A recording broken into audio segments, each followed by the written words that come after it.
This is the one rule I use when I film my videos. It's super simple, you don't need any additional gear, and you might already be using this without realizing it. The rule I'm talking about is the rule of 3, and in this video I'm going to go over what it is and how I use it.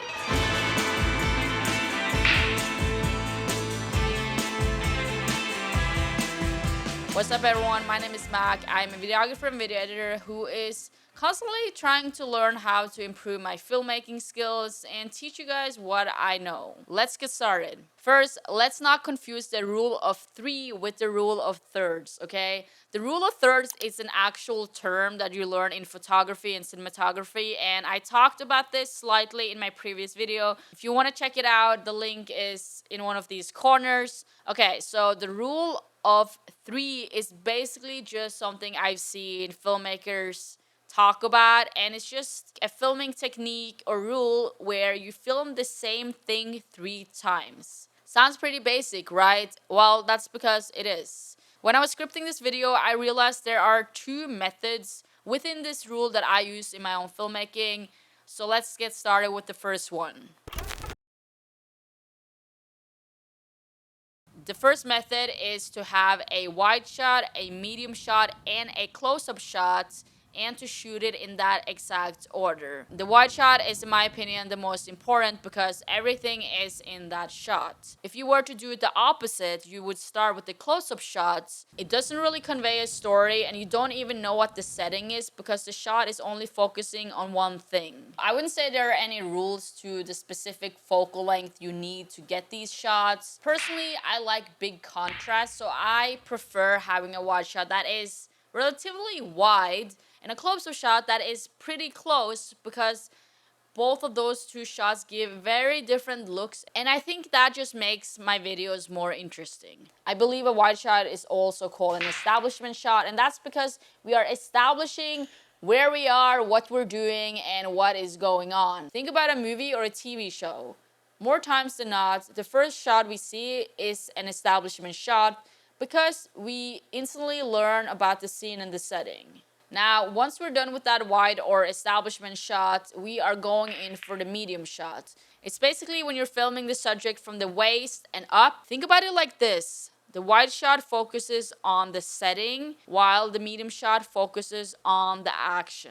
We get to see what the person is doing, but we also get to see more of the facial expression and the body language. A medium shot is typically what you see in a dialogue with 2 people or just one person talking to the camera, talking headshot like this. And finally, we have the close-up shots. Close-up shots typically show one thing, so that could be the person's eyes, the person's hands. It's also great to show details and to drive emotion and tension. Now, depending on how close you want this close-up shot to be, you might need a macro lens. Each camera lens has something called a minimum focal distance, and it basically refers to how close your camera can be to actually be in focus. So right now, let's try my finger.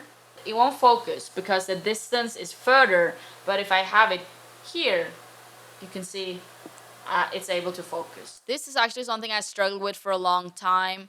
I never had a macro lens. Recently though, I think last year, I discovered something called a diopter filter, and I have it right here. I literally got it last week. It's basically just a filter like an ND filter or a Pro Mist filter. This filter literally turns your camera lens into a macro lens, which is insane. I can't compare it to having a macro lens because I never had one, but I tried it out today, literally for this video, and I mean, it worked. This was like 30 or 40 bucks, I believe, and a macro lens is like hundreds of dollars. I highly recommend this, and I will link the one I have in the bio. In order to get the best looking shots, I do recommend using 3 different focal lengths that are actually made for wide shot, medium, and close up. It doesn't mean you can't use a wide angle lens and shoot it with a medium shot. You totally can. I mean, that's what I'm doing right now. This is a very wide angle lens, but I shoot it like a medium shot because it gives this creative look that I like. What you're currently seeing is a wide shot on 14 millimeter, which is very wide, but I think it's a cool look. Then I shot the medium shot on 35, which is what the human eye sees. And for the close-up, it was shot on 75. But let's say you are a beginner videographer, you only have one lens with one focal length. Can you still use this rule? Yes, absolutely. You just have to physically move your body to emulate this look. So you would just have to stand further away, get closer, and even closer. It has a similar effect, but it might not look as powerful as using three different focal lengths. If all you have is one lens, I would still follow this rule. I would still do this.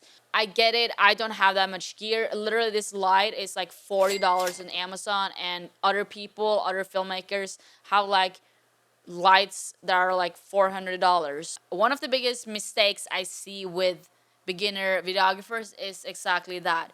They don't have enough focal lengths and they don't switch up the look of their shots enough. It's a lot of literally just the same shots, and that gets boring really fast. If you think about any movie or show, just look at how many, not just angles that we see and how often they cut, but see how many different focal lengths that you see in just one scene. I'm gonna tell you, it's at least 3. I just went over the first method of how you can implement the rule of 3, but there is actually another way you can do this as well, and I'm gonna talk about that right now. The second method is about changing up the angle or the point of view. This method gives me more freedom because it's not set by any hard rules. I think it's easy to think of one or two ways of filming the same thing, but the third one might be a bit challenging. For example, the first shot could be, again, a wide shot of me where I'm in the center. To change up the feeling and the look even more, the second shot could now be from my point of view. So now we go from looking at me to what I am looking at. And then the third shot could be either a medium shot from the side, filming me taking a photo, or it can be a super macro shot of me actually snapping the photo. Do you see where I'm going with this? Are you imagining scenarios in your head? Good. Now implement this in your own videography. It could be 3 wide shots or 3 medium shots. It doesn't matter as long as we're changing up what we see and we are doing something different with the shots. As I mentioned, the rule of 3 is a very basic and simple method of videography that I'm sure you're already doing without realizing it. I wanted to make a video about something as simple as this because sometimes it really helps to name what you're doing something. I know it myself, if I have gotten 3 different shots of the same thing, I'm probably safe to move on. Sometimes, of course, you would want even more for a very important scene, but 3 shots is typically enough coverage to convey a story. It will help you so much in post-production when you're editing because you just have more options. I think often the more angles, the more shots we have, the more powerful the videos can be. If you made it this far, I want to say thank you so much. I have gotten a lot of new followers and engagement and views lately, and it just means truly the world to me. I have created content and videos for a decade with honestly little success in terms of numbers. I work in this, so I achieved something. But yeah, just never give up on your dreams. I will continue to make videos. I try to make videos once a week. I hope you find these videos helpful, and just thank you for all of your support. I'm hungry and I'm tired and I'm thirsty. But yeah, until next time, peace.